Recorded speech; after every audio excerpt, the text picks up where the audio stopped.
안녕하십니까? 하나님의 경제 이야기 10번째 시간입니다. 오늘은 매 앞에 장사 없다는 제목으로 여러분과 대화를 나눠보겠습니다. 코로나 소식입니다. 확진자가 매일 20만 명을 넘은 상태에서 정부는 거리두기 조기 완화 쪽으로 가닥을 잡고 있습니다. 많은 대학이 대면 수업을 개시해서 3년 만에 캠퍼스에 활기가 돌고 있다는 소식입니다. 정부는 사실상 위드 코로나로 가닥을 잡았습니다. 지난주 5일부터는 식당, 카페 등 영업시간이 밤 11시까지 연장되었습니다. 그러는 가운데 신규 확진자는 지난주 금요일 날 26만 6천 명까지 발생했습니다. 부동산 이야기입니다. 서울에 거주하는 사람들이 서울 아파트뿐만 아니라 타 지역 아파트도 덜 샀다는 기사입니다. 아파트 매수세가 꺾이고 있습니다. 서울에서 1순위 청약 미달이 나왔습니다. 강북구 수유동의 소형 단지에서 그랬습니다. 서울 집값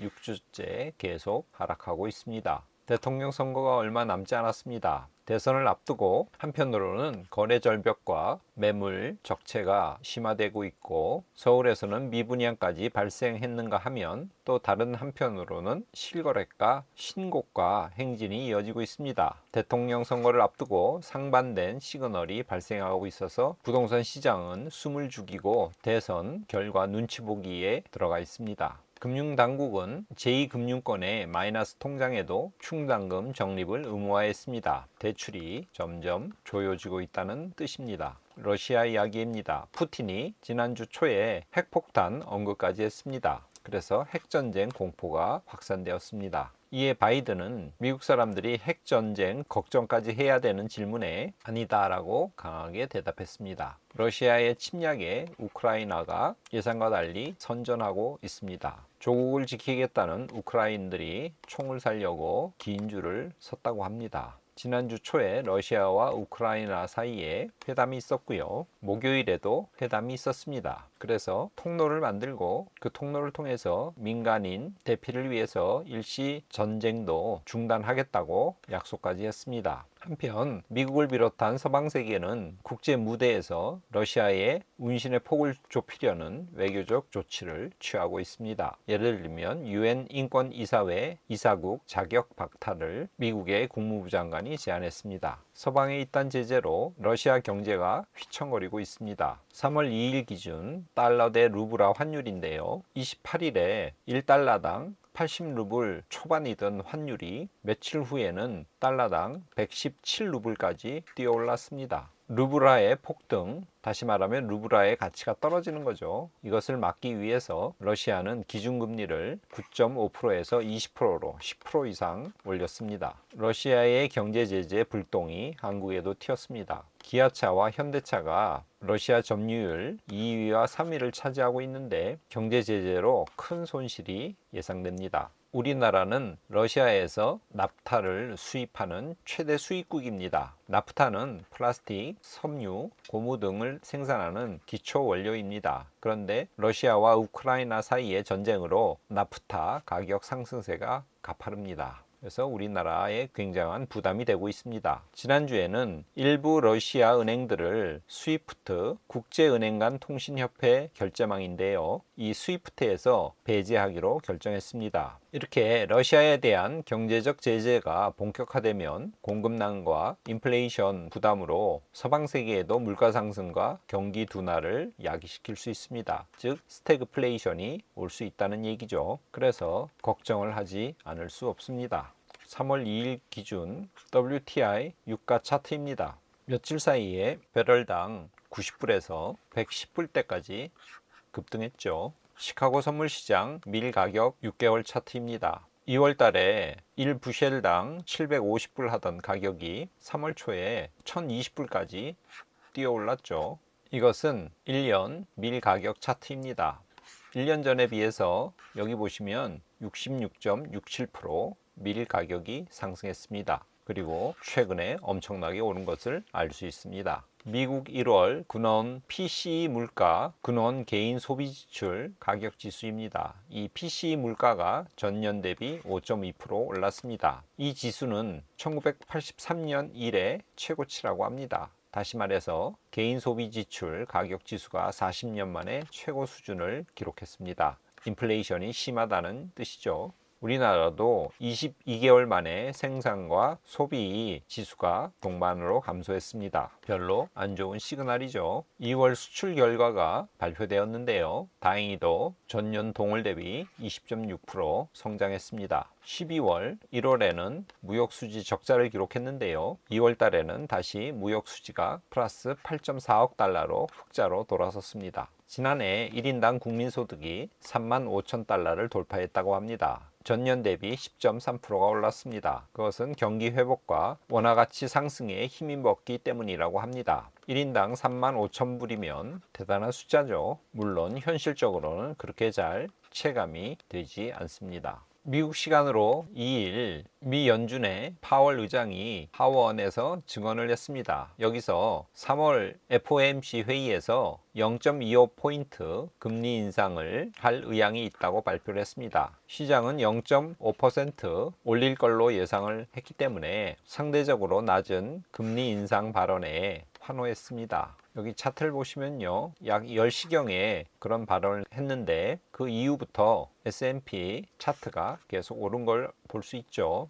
2일 날 S&P 지수가 1.86% 올랐습니다. 나스닥 차트도 10시가 좀 지나면서 계속 올랐죠. 그날 1.62% 상승했습니다. 그러나 지난주 주말 4일에 러시아가 우크라이나 원전을 공격했다는 소식에 시장이 와르르 무너졌습니다. 그때 장이 열리고 있던 아시아 증시가 크게 하락했습니다. 일본 니케이 지수는 2.23%나 내렸습니다. 4일날 코스피 주가도 1.22% 내렸습니다. 지난주 S&P 500 차트는요, 2일 파월의 하원에서의 증언에 주가가 올랐다가 4일날 러시아군의 우크라이나 원전 폭격 소식에 하락했습니다. 그래서 S&P 500 주가는 전체적으로 0.58% 하락했습니다. S&P 500 연초 대비로 보면요, 지금 9.75%, 약 10% 하락한 상태입니다. 나스닥도 비슷합니다. 파월의 0.25% 인상 발언에 2일날 올랐다가 4일날 원전 폭격 소식에 하락했습니다. 그래서 나스닥 차트는 지난주에 마이너스 1.9% 떨어졌습니다. 나스닥 차트 연초 대비로 보면요, 15.91%, 약 16% 떨어진 상태입니다. 2월 23일 저점이 지지될지 아니면 무너질지 잘 지켜봐야 될 것 같습니다. 비트코인도 지난주에 많이 떨어졌습니다. 9.44% 마이너스를 기록했습니다. 비트코인 연초 대비로 보면요, 변동폭은 좀 더 크지만 나스닥과 비슷한 궤적을 보였습니다. 전체적으로 18% 떨어진 상태입니다. 우리나라 코스피 주가 차트는요, 지난주에 계속 오르다가 주말에 러시아군의 우크라이나 원전 포격 소식에 떨어졌습니다. 그렇지만 1.31% 오른 상태로 지난주를 마감했습니다.